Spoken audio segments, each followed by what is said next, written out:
Welcome to Dubai International Airport, where today we're going to be hopping on board FlyDubai's 737 MAX 8 up to Tel Aviv, Israel in their new business class setup. Now hopefully you all have seen my FlyDubai video as part of my series The Ones on board the 737-800s flying up to Doha International Airport. But today we're going to be trying out the newer business class product on the MAX 8. We're here at Terminal 2 at Dubai International Airport, which is a little less flashy than Terminal 3, which is the home of Emirates, but we're going to head inside to our check-in counter and get checked in for our flight to Israel.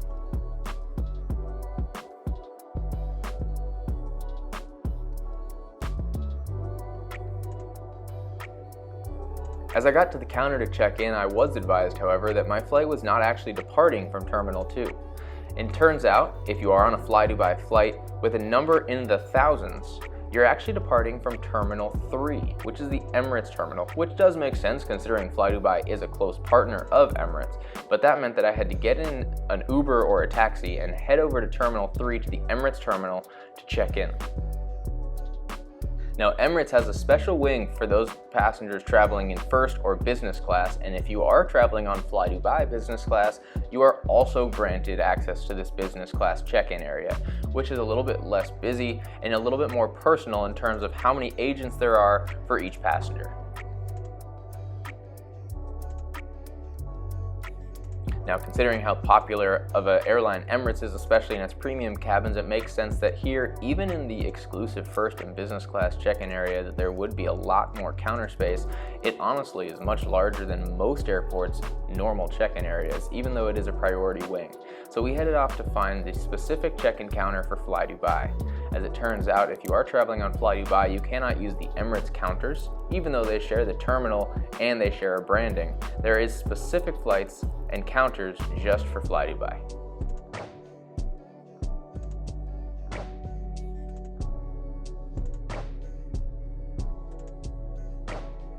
With our bags checked, we passed through immigration and security back into the main part of the terminal, which is where all economy, business, and first class travelers are mixed once again.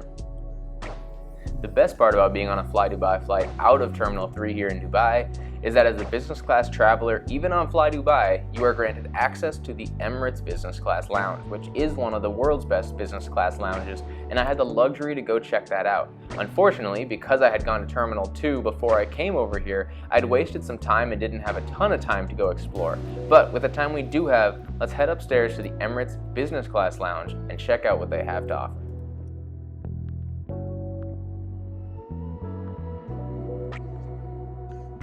Once you get up to the top of the escalator, to the left is going to be the business class lounge.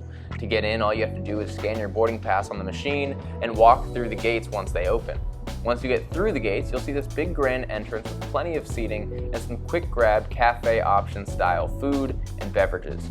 After that, though, I decided to do a lap around this lounge. It was absolutely massive, and so I decided to time lapse it, considering all I really had time for was doing one quick lap around the lounge before heading off to my gate. Now, the lounge here for the Emirates business class passengers and FlyDubai business class passengers, I guess for that matter, is one level above the main part of the terminal. So if you are down below and you look up, you will see the lights and the seating from this lounge, but you will see that it just keeps going and going and going and going. It seemed like the further I walked, the more people I found, the more entrances I found, the more special rooms I found for kids or families or adult travelers or whatever it may be that you wanted. There was space for you to sit and talk. Maybe you just wanted to relax, maybe you wanted to sleep, but there was room for just about all of it. In all honesty, this lounge in and of itself is larger than most airports' terminals. After this, though, we crossed over the walkway to the other side of this lounge, which is where we're going to find a lot more of the food and beverage options, which was broken down by region. The first region we came across here was Asian. This included the Asian foods and the Asian breakfast options for this time of day. Now, most of the options included a lot of Middle Eastern things such as hummus and stuff of that sort. But if you were craving some Asian style breakfast this morning, there was plenty of quick grab options, as well as some chefs with some hot dishes to serve you if that was more your style that you were looking for. If you weren't looking for Asian food, no worries, just continue on down your walkway, and shortly thereafter you're going to come to your next station after plenty more seating. The next section we came to was the Middle Eastern and Western cuisine. I found this to be kind of interesting considering Middle Eastern and Western cuisines are so different. It seemed interesting to have them in the same spot. However, they did still have plenty of breads and different hot dishes that were native to each region, just a little bit interesting that they shared the same location.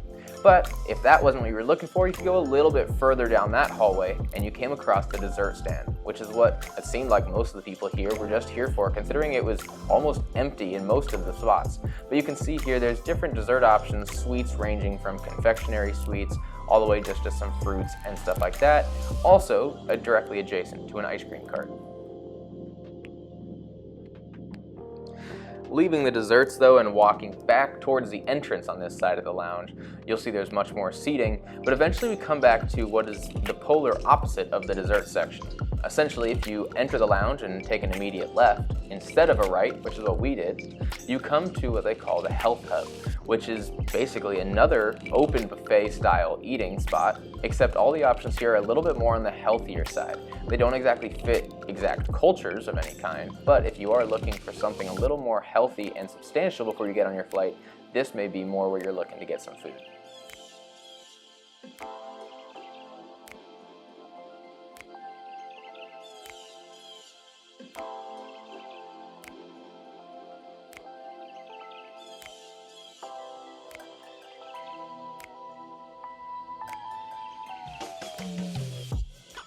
Now I did grab a little bit of food, but unfortunately because of the slight terminal confusion, I didn't have a lot of time to hang out here, which was very unfortunate. So instead, I grabbed my passport, I headed back downstairs so I could head off to my gate and get on board my 737 to Israel. Once you're back down in the main part of the terminal, if you look up a level, you can see the business class lounge there straddling the main part of the terminal. So you can see just how long it really does extend, considering that it pretty much spans the majority of the terminal and the other part is covered basically by the first class lounge. Now all the way at the far end of the B gates is where we found our gate today, which was B4. B4 is a bus gate, and actually it seems as if FlyDubai uses exclusively bus gates here at Dubai. Whether you're in Terminal 3 or Terminal 2, you're going to be taking a bus out to your airplane. Another thing that I found slightly interesting is because the check-in desk was operated by Emirates, the boarding pass and the bag tags and all of that stuff was Emirates branded, even though it was a FlyDubai specific flight, which even though they operate so closely was a little bit interesting considering you'll see how far different their services were. Now the boarding process was slightly different. You can see here where we scanned our boarding passes and passed through this door where we entered a secure area where there wasn't necessarily a gate agent. There was just a bunch of seating where we kind of all hung out. Eventually they called for our flight and everyone just headed down the escalators all at one time, piled onto buses and headed out to the airplane.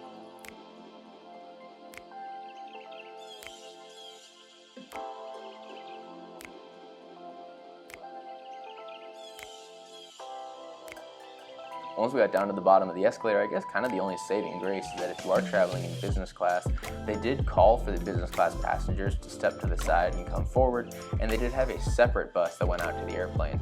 Kind of like out of Terminal 2, if you watched my flight number 1 video, where the bus, basically the goal is to arrive there right before they shut the doors so that the business class passengers can get right on the airplane, the doors can shut, and then the plane can get on its way. The only problem is that it makes it so you are sitting in the bus for quite a long time considering we all boarded buses at the same time. Once on the buses, the drive out to the airplane was actually quite long. We ended up having to go most of the way around the airport all the way to the border, but what did make it kind of fun is that there was plenty of airplanes to check out as we drove by. For example, this 777, and of course, because it's Emirates, a number of A380s, so it was cool to be this close to one while standing on the ground.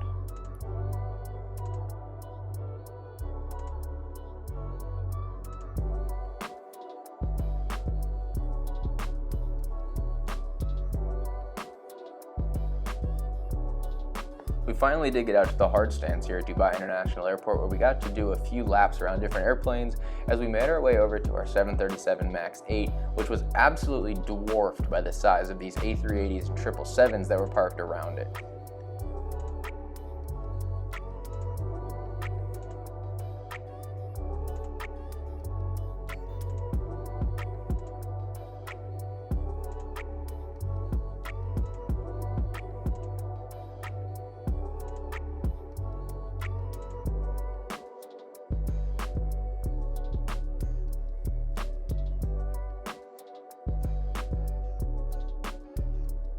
Now, from what it looked like, the economy class buses were absolutely packed, so it was nice at least having some space to ourselves on this bus. And while we watched the economy passengers unload, they just kind of kept us in our bus, which is climate controlled, which was nice. And we got a good view of our airplane, which was actually painted specifically with the Argentinian national team in honor of the World Cup, as FlyDubai seemed to have some sort of partnership, and they had a few planes painted specifically to honor that Argentinian team.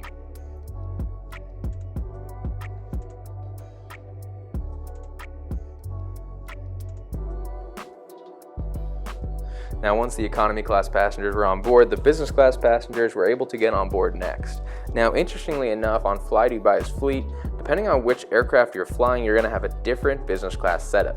The 737-800 was featured in my last video on FlyDubai. The 737 MAX 9 has a lie-flat seat, but the 737 MAX 8 has their newest style of seat, which is in a 2-2-2 setup, and although it is new and mechanical, it is not a fully lie-flat seat. So we'll take a look at the features of that seat and how much it reclines, considering it does not go full flat.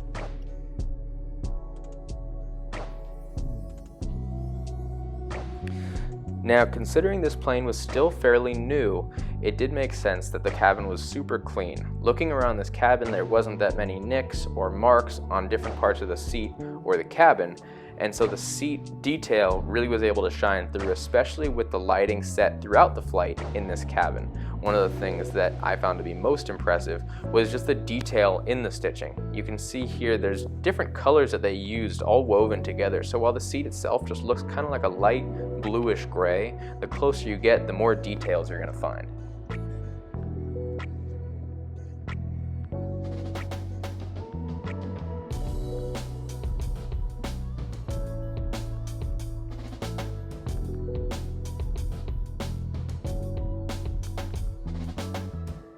Now, one of the things that's super fun about traveling the world is that you find different airlines and airplanes that you might not traditionally find in your home country. For example, right next to me here is the Sukhoi Superjet 100 belonging to Rossiya, which is a Russian airline. Both the airline and the airplane pretty much cannot be found in the Western Hemisphere, so being in Dubai with a different culture and different countries that visit, I was able to see an airline and an airplane that I would not have seen otherwise. Now, touring the seat, starting over my left shoulder, is your reading light and your headset jack, which is nice because you can hang your headset up there if there's nobody sitting next to you. Below that, there's a water bottle given to each and every business class passenger, which was a nice touch considering that I had been spending some time in the desert of Dubai and was very thirsty. In front of that, you'll find the seat controls, which basically just includes more recline or less recline and moving the footrest up or down. We talked about earlier how it's not a full lie-flat seat, and we will take a look at that a little bit more later as well. On the right side, you're going to find the armrest, which comes with a tray table inside. The tray table itself is actually a super nice size, and it made for a great way to eat my meal while still enjoying the comfort of my seat. The seatback TV in front of you is actually a pretty nice size, and it's all touchscreen as well, considering that there is no separate remote given for us. To the side of that is a charging port. One of the things I find nice is that it has USB and USB-C, and even more impressive possibly is the setup for Bluetooth headphones. Unfortunately, I did not have Bluetooth headphones with me today, so I wasn't able to test that out to see if that feature is actually solidified yet. Below the TV is the seatback pocket. The literature is kept to my left side on the center console, and so in front of you they give you headsets and small little pockets on the side, which is where I kept my boarding documents. Now, taking a look at the extended tray table, you'll notice that it is a great size. However, if you are reclined at all, unfortunately it rests on your knees, so you're not able to relax and eat at the same time. Now, the in-flight headsets they gave us actually were also pretty good quality, considering the noise canceling was nice enough that I was able to get some great sleep on this 4-hour flight to Tel Aviv. Looking through the in-flight entertainment options that are available to you, unfortunately, as far as TV shows go, there wasn't a whole lot of options, especially in English. But the options they did have at least had a number of episodes. For example, Young Sheldon, which was probably my favorite option that was available to me as far as TV shows, had 6 episodes, which got me through a little under 3 hours of the flight. After that, I decided to take a look through the movies. Now, movies there was actually a far greater selection of, in all different genres and all different languages to pass the time. So I ended up using that in order to get myself all the way to Israel instead of watching my TV shows. And if you are a Harry Potter fan, the good news is they have all 8 Harry Potters. And if you know Harry Potters, you know that they're about 3 hours each. So no matter how long your flight is, you can pass a great chunk of time if you just buckle down and watch a full one of those movies. After that, though, shortly before takeoff, they came around with some drink offerings of orange juice, apple juice, or water. I took an apple juice, and just after that, we started pushing back as I enjoyed that apple juice. Now, taking a look as we taxied out, they came by and gave everybody this blanket here. The blanket was actually of pretty good quality, and if you watch my last FlyDubai video, you'll know that on the shorter flights, they don't give out blankets that are of the same quality. So this was nice to have along with the pillow that came at every seat. Now, as we taxi out, one thing that I'd like to mention is that if you are traveling in economy class on FlyDubai, you're going to notice a very different experience. In the economy cabin in FlyDubai, the seats are very narrow and they don't have a lot of leg room. My girlfriend actually had traveled in the FlyDubai economy seats previously and had mentioned that it was similar to a US budget airline along the lines of something like Frontier. Now, they do have seatback TVs, however, they're not free to use. You do have to pay for access of different levels. You can either pay for a full flight access, or you can pay per view of whatever movie or TV show you want to watch. So it's going to cost you money for each and everything that you'd like to do with that seatback TV and that flight experience. So keep that in mind if you are traveling in economy class as opposed to business class. But in the meantime, sit back as we taxi out from Terminal 3, take our runway, and depart to Israel.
Now after takeoff, before the meal service came around, I decided to explore a little bit more of what actually was around this seat.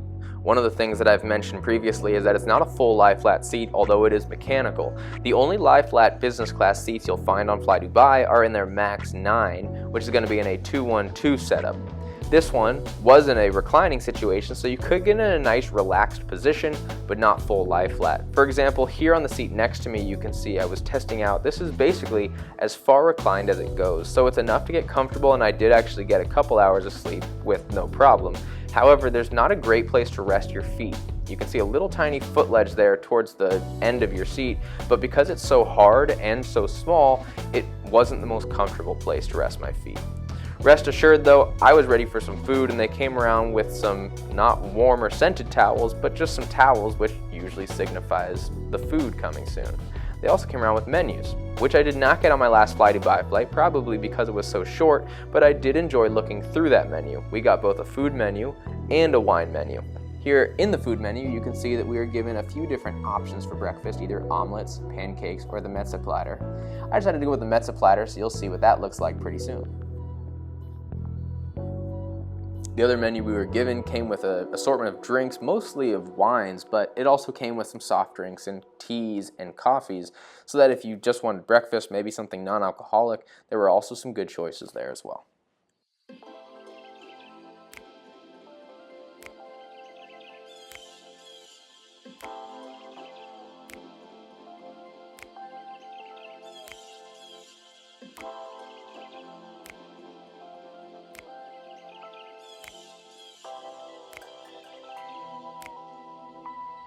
Then came breakfast, which came with a few different options. This was my mezza platter choice, which came with a few things, including some stuffed grape leaves, or dolmas as you will, some hummus, some carrots, a side little potato-y bell pepper salad, and in addition to that, we were also given some pita bread to go with the hummus, some fruit salad as well, and a yogurt and granola parfait, which was nice.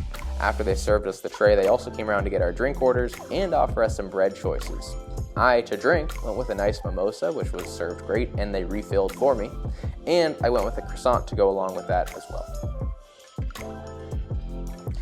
After I got my food, I reclined and got as comfy as I could and was able to get a couple hours of sleep just kind of relaxing in the seat, although after some sleep, I will say that my head started to hurt just from sitting against the hard plastic wall divider, and my feet started to hurt from not really having a great place to rest, but I'm not complaining considering the economy alternative.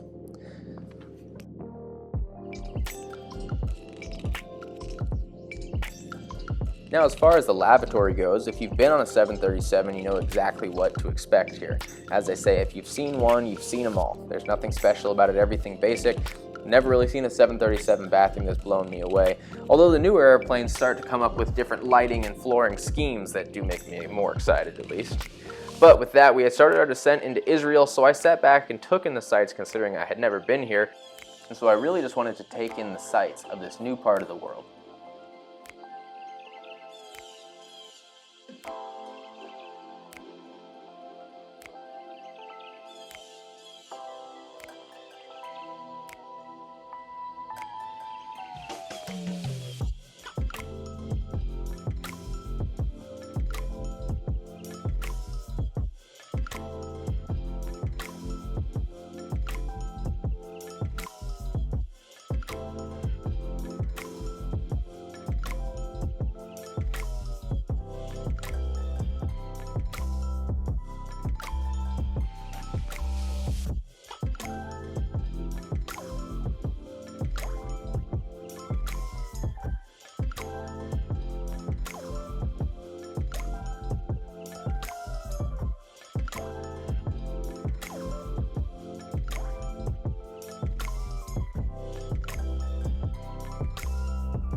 with that, welcome to Tel Aviv's Ben Gurion Airport, which is the home airport of the country of Israel and the hub of El Al Airways, which I do hope to try out soon. I've never been on it yet though.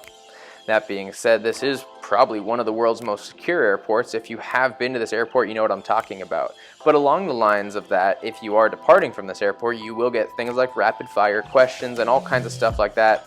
Considering that Israel does have places in the world that pose threats to it, and they want to make sure that they keep everything secure. You've also probably heard of the security that's taken place on board El Al aircraft as well, in addition to just the airport itself. But the airport does actually have some pretty good architecture going for it, and I hope that you'll see that here as we get off the airplane and head out to immigration and customs.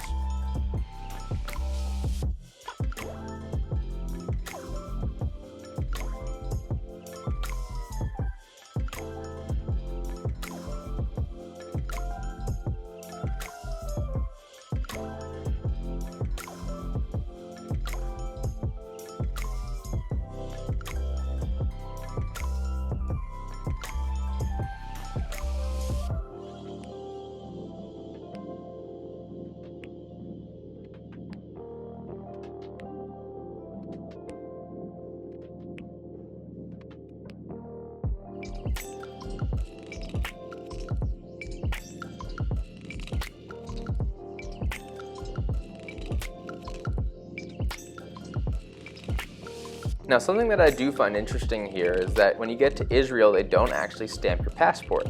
That's because if you have proof of being in Israel previously, you're actually banned from multiple countries. Instead, they give you this card here, which is proof of your visit, and you can use it to get through border control. However, it is not a permanent mark on your passport or your record, so if you do want to go to one of the 8 or so countries that bans Israeli citizens and Israeli visitors, you are still able to get access to that. Now, as far as my final thoughts on FlyDubai, I think the biggest thing is that I just am somewhat surprised that Emirates decides to associate so closely with FlyDubai, considering Emirates is one of the world's biggest luxury airlines, and FlyDubai, being a budget airline, does take some of those luxuries away from you. That being said, it was nice to enjoy some of the Emirates amenities in Terminal 3, but if you are curious as to more of the specific FlyDubai experience, go check out my last video where I flew from Dubai to Doha. But I am pretty much done with FlyDubai in my opinion, considering I've tried out 2 of their business class products, and as though I haven't tried out the lie flat product, I do feel like I've gotten the full wrap. But thanks everyone for watching, and welcome to Tel Aviv, Israel.